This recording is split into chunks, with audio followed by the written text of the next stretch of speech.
Today on Monkey Life. Good girl. Oisin's big weigh-in. Good girl. There we go. Sit down. You've put on weight. Chimp Kiki gives Hananya a run for his money. Hananya's all puffed up, charging around, and what do? You run up to the biggest guy in the room and you smack him. And the elderly Stumpies enjoy their newfound freedom.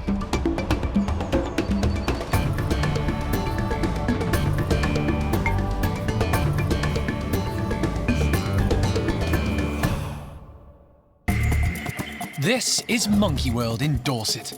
It's home to more than 240 monkeys and apes and is the largest sanctuary of its kind on the planet.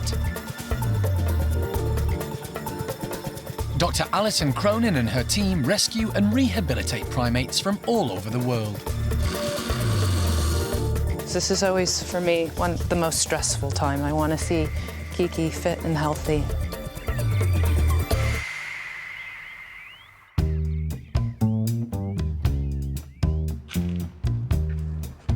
Today is a big day for overweight Oisin. Jeremy has decided to find out exactly how much weight she's lost since arriving at the park. She was rehomed a few months ago from South Africa. There, she lived in the lap of luxury with her owner, Brenda. Her weight ballooned because she was overfed, sometimes with inappropriate sugary food. Time for Mama. Oisin was 100 kilos when she arrived. She was immediately put on a strict health regime and encouraged to exercise. As a result, the weight has fallen off her. And she's already seeing the benefits, moving a lot more easily around the orangutan nursery and the outdoor enclosure. From the beginning, when she first arrived here to today, I mean, radical changes. First up around her throat sac, all of that, like before it was almost like a collar of fat around her neck and over her shoulders. That's all gone. You can see the tops of her shoulders now. And definitely around her belly, because when she first came, that Buddha belly was just stretched taut and out in front of her. And you can see that the belly is actually saggy and a lot of wrinkly skin now. Jeremy is hoping to entice Oisin onto the scales. But there's never any guarantee she'll cooperate.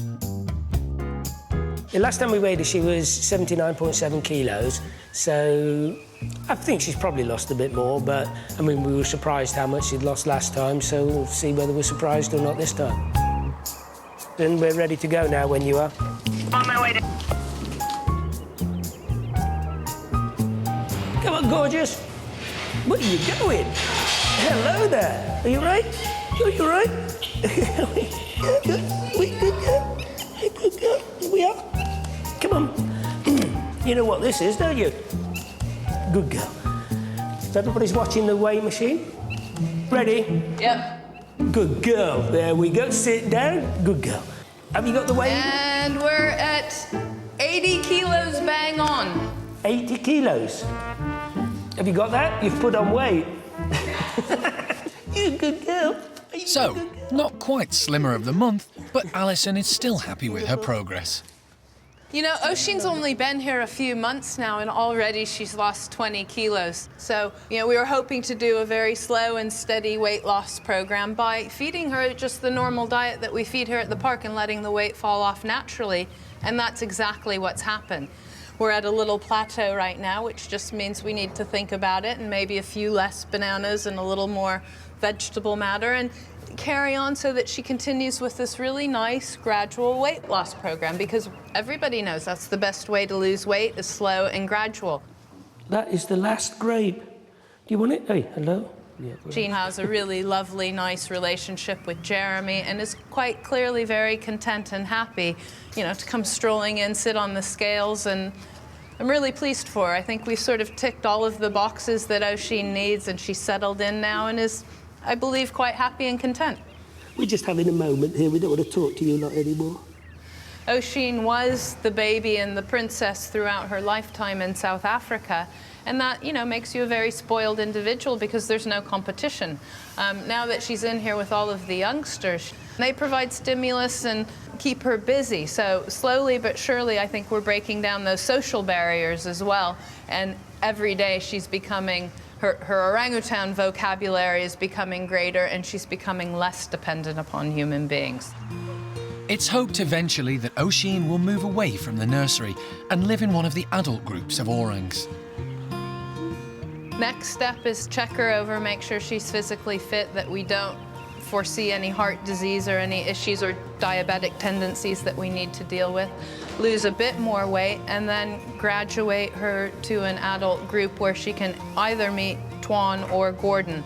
And, you know, living with the youngsters in here is a very good start, because someday if she does have her own baby, she's going to have a little bit of experience with youngsters.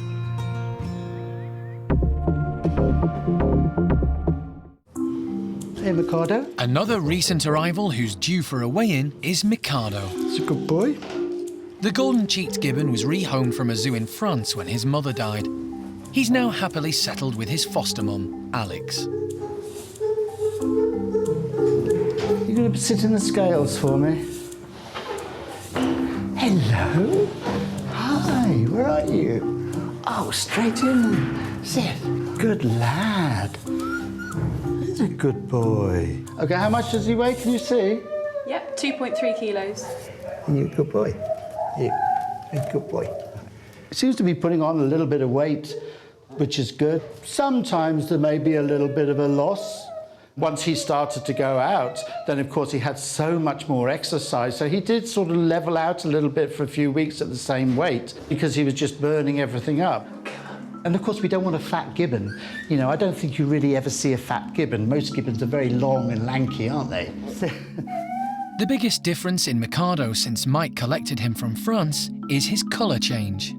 To start off with, he was really bright orange, and then gradually he started to change to the black, which the adult males are, and they will stay black all their lives.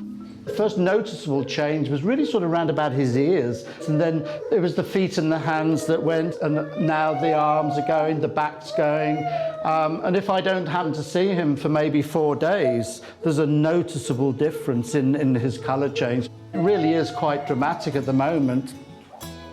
He's certainly a very confident lad, a little bit cautious with anything new, but then that's pretty good. He hardly ever sits still, just a typical little gibbon.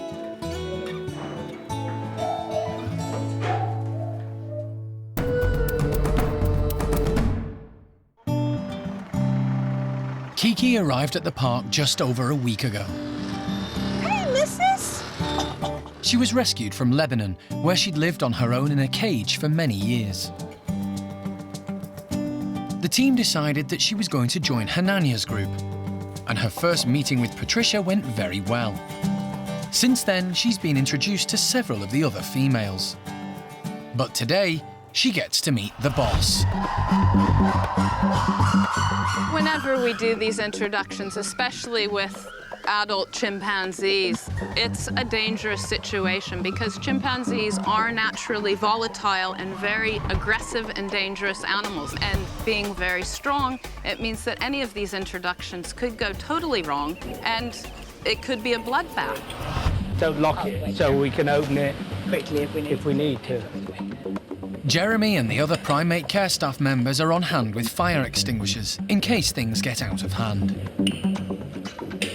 Opening the door between Hananya and a newcomer is always a really tense and frightening time, because Hananya's so full on, and you sort of just have to hope that you've done everything that you can for the individual, and that the friendships and alliances that they've established previously will hold true, and people will help her out if she gets into trouble. Alison, we're going to open the slide now. OK, open the door.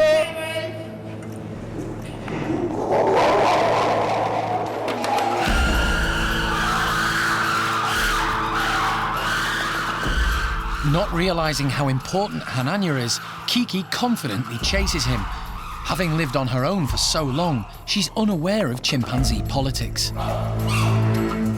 It was really quite shocking, because Kiki's first response, door goes open, Hananya's all puffed up, charging around, and what do? You run up to the biggest guy in the room and you smack him. The other females keep a watchful eye on Kiki, but don't interfere at this stage. Needing to assert his authority, Hananya starts displaying in front of Kiki.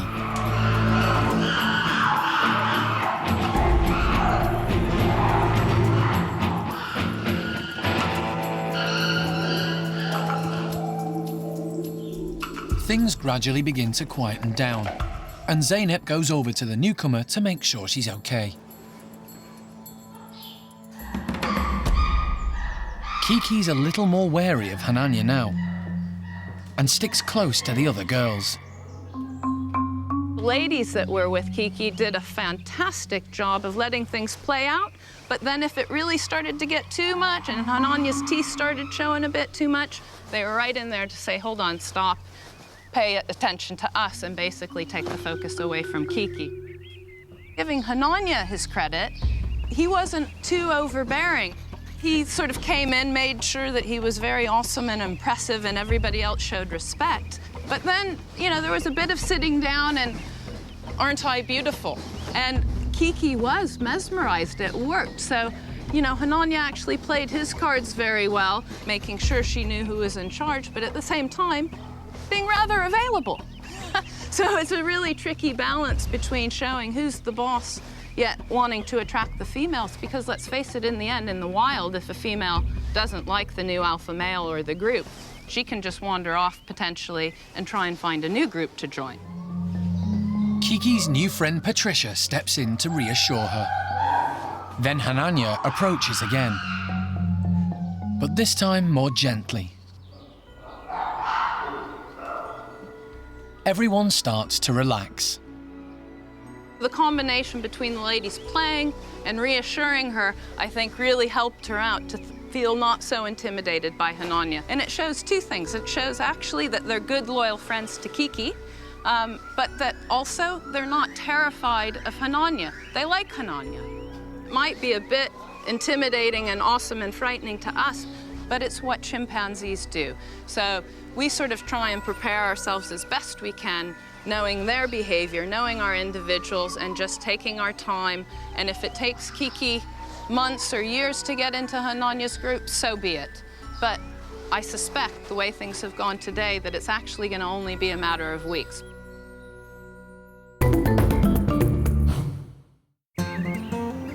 Squirrel monkey Fidget was the first new arrival at the park this year. Alison rehomed him from Essex, where he'd lived in a cage on his own for 20 years. He joined the existing group of squirrel monkeys and has settled in very well. Today, they're having a special treat. In the world, over half of their diet would be made up of insects, and obviously a large portion of their day would be spent foraging around for them. So we do try and replicate that here at the park, just to really encourage them to work a little bit more for their food. They absolutely love their insects. The fact that these are slightly bigger will bring a slightly new challenge for them. In the group, we've got Alien. She came to us from a lab. We've also got Topsy and Turvy. They both came to us here from the pet trade. And we've also got Samantha. And then lastly, Fidget. Turvy is first out to investigate. They are really keen on their insects, so they'll always work that little bit extra hard to get to their insects. Group leader Alien realises there are surprises inside the box. Fidget seems rather nervous and stays on the sidelines. Fidget seems to be holding back a little bit. He's kind of hanging around the edge, and he'll probably get stuck in a little bit later on. The girls are really going for it now.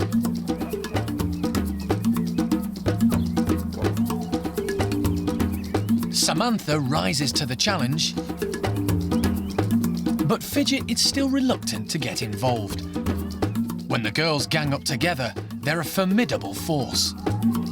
Alien is really enjoying this. She's even managed to get 2 of the locusts. She's got 1 in each hand, so she's not going to give them up for anything, I don't think. Squirrel monkeys are extremely dexterous, which means they can catch flighty insects like these large locusts easily with their hands. Although Fidget has yet to find one. Samantha has now turned her attention to the giant grubs. It looks like Fidget has missed out today.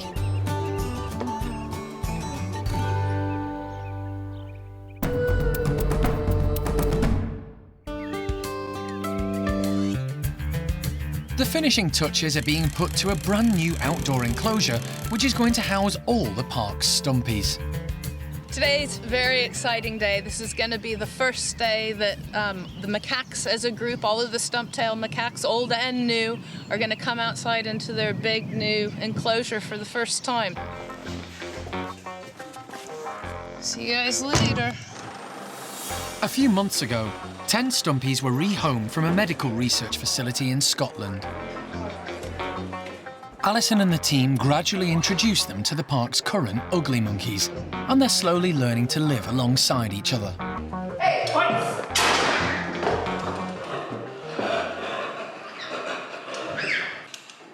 Many of the macaques are elderly, and a huge amount of thought has been put into the design of the enclosure. The telephone poles leading from platform to platform are doubled up so that they can feel comfortable walking along them. We've incorporated a lot of plants into the enclosure that they'll be able to forage from and eat. The primate care staff are making final checks to ensure there's nothing harmful lying around after the building work. We also have to look out for any new plants springing up that either might upset their stomachs or cause them a problem. We're preparing their breakfast and some nice yummy scatter treats for them, just to try and encourage them to come out and explore their new surroundings.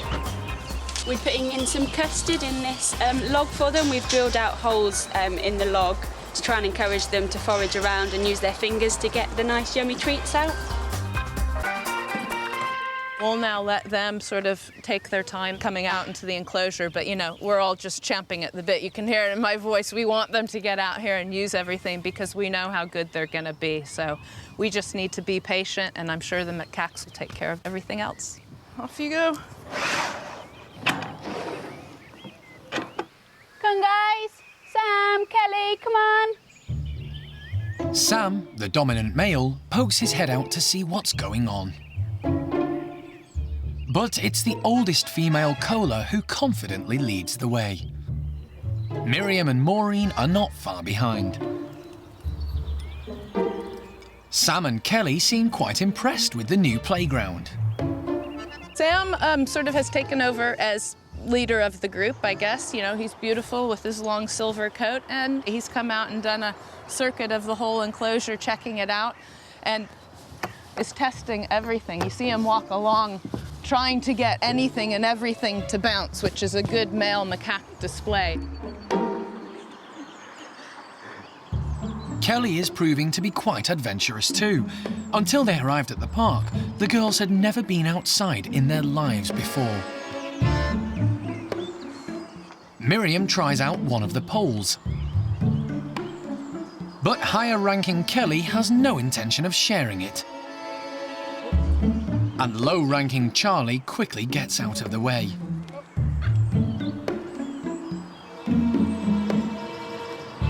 Even Charlie, it's just fantastic to see. She's got a dislocated hip, really badly bent femurs, you know, bad skin condition is at the bottom of the heap, and she's one of the bravest and boldest, making her way all around the way to the far end of the enclosure. So really, really pleased.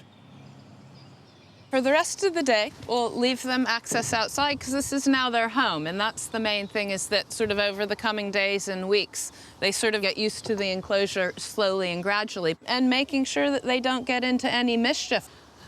All of these hoses that they're having to use to climb up things, really good for the core exercises. It's the macaque fitness routine here at the park. There might be a few stiff joints tomorrow, I expect, because they're not used to that much activity. Alison is optimistic that this new enclosure will help the stumpies settle into their new life at the park. We're giving them the keys back to their lives again and letting them choose whether they come inside or go outside, what they're choosing to eat, how they're getting on with each other. So really, this is just the final step in their rehabilitation now. You have to remember where they've come from, living the vast majority of your life, 10 or more years, in a tiny, controlled environment with no access to the outdoors. Life's very limited, and socially they were quite short with each other. Now, with this flexibility and choice, it means that individuals that are lower ranking can get away from the more dominant individuals, and that makes everybody get along better.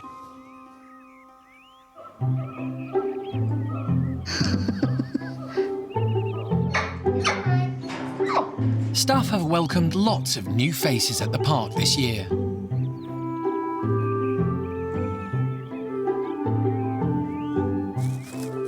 And the next arrival will be a baby Sumatran orangutan called Sylvester. Stop it, you. He's 11 months old and lives at a zoo in Spain.